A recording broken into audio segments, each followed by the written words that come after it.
Good morning, everyone. Welcome to today's lecture on operating system. Today's topic is memory management. Computer की दुनिया में memory management एक बहुत ही important topic है। Various functionality जो हम लोगों ने अभी तक देखा था ऑपरेटिंग सिस्टम का, हमने पहले भी देखा है व्हाट इज ऑपरेटिंग सिस्टम। सबसे पहले हम लोग इसको डिस्कस कर लेते हैं। What is operating system? Operating system basically provide interface between the user and the computer hardware. ये हमारा एक बेसिक चीज है जो हम लोग जानते हैं। ऑपरेटिंग सिस्टम के बारे में हमने पहले भी क्लास में डिस्कस किया हुआ है कि व्हाट इज ऑपरेटिंग सिस्टम। एक बेसिक डेफिनेशन अगर हम लोग कभी भी सुनते हैं तो हम लोग यही जानते हैं। और भी चीजें हैं जैसे ऑपरेटिंग सिस्टम में से मैनेजर, कई बार उसको बोलते हैं जैसे इट इज लाइक कोरियोग्राफर, हम लोग अलग अलग एनोलॉजी यूज करते हैं। But here we will take that operating system is an interface between, it provides an interface between the user and the computer hardware. We know that the computer is made up of the various components. जो hardware component होते हैं, एक basic architecture जो हम लोग computer का जानते हैं, जैसे यहाँ पर आप देख सकते हो एक बेसिक आर्किटेक्चर क्या है कंप्यूटर का। इसमें CPU the essential part of the architecture, जो मेन पार्ट जो है इसमें कौन कौन से एलिमेंट्स होते हैं। सीपीयू के अंदर में आपका होता है control unit, arithmetic logical unit और एक होता है मेमोरी यूनिट। इसके साथ में इनपुट आउटपुट डिवाइसेस होते हैं जो यूजर से इनपुट लेना और यूजर को आउटपुट को प्रोवाइड करना, इसके लिए कनेक्टेड होते हैं। बट द मेन पार्ट हम लोग जानते हैं what is the main part of the computer system. The main part of the computer system is the central processing unit. अब इसमें कंट्रोल यूनिट और अरिथमेटिक लॉजिकल यूनिट, ये तो आपके अरिथमेटिक ऑपरेशन और कंट्रोल ओवरऑल फंक्शनलिटी जो आपका control करना है, ऑपरेशन कंट्रोल करना है, उसके लिए कंट्रोल यूनिट हो गया। नेक्स्ट जो आता है आपका मेमोरी यूनिट। मेमोरी यूनिट का काम होता है जितने भी आपके प्रोग्राम है, इंस्ट्रक्शन है, आपके डेटा है, इनको स्टोर करके रखना।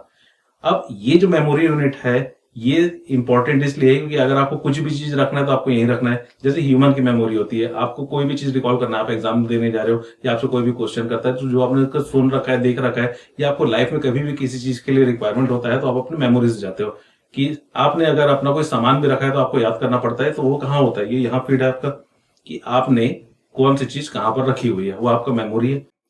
मेमोरी मैनेजमेंट में क्या काम करता है ऑपरेटिंग सिस्टम? मेमोरी मैनेजमेंट में जैसे ह्यूमन के पास तो ब्रेन है, उस सारा चीज फीड हम लोग जानते हैं।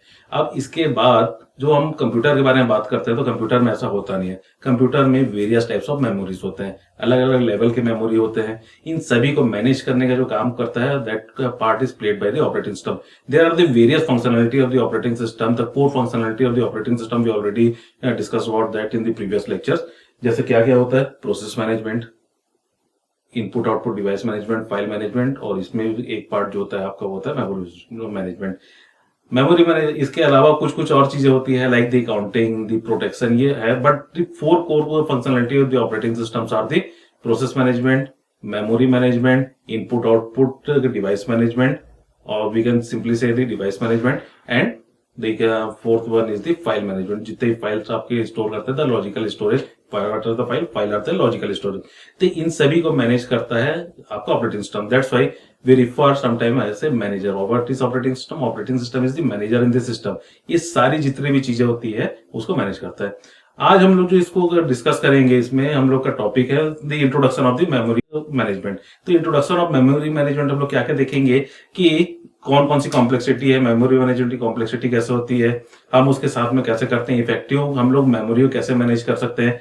ये सारा ऐसा करना है हमको कि हमारा जो सिस्टम का ऑपरेशन है एक एफिशिएंट और इफेक्टिव मैनर में हमारे सिस्टम को हम लोग रन कर सके। हम लोग का जो सिस्टम होता है यहाँ पर हम लोग मल्टीपल प्रोग्राम को एग्जीक्यूट करते हैं।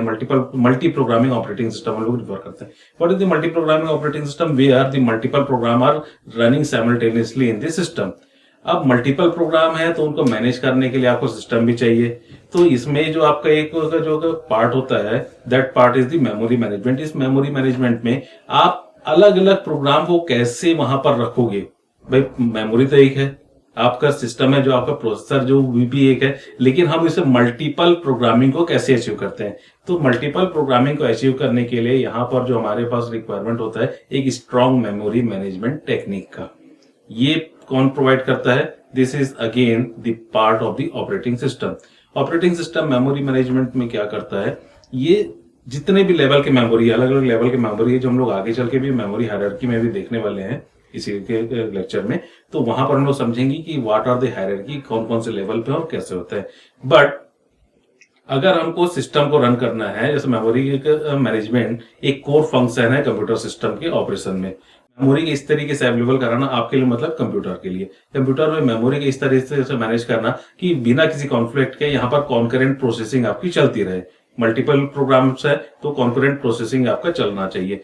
इस लेक्चर हमने यहाँ पर जो डिस्कस किया है what is the basic requirement of the memory management in the system, कि ऑपरेटिंग सिस्टम उससे क्या करता है। Thank you for now.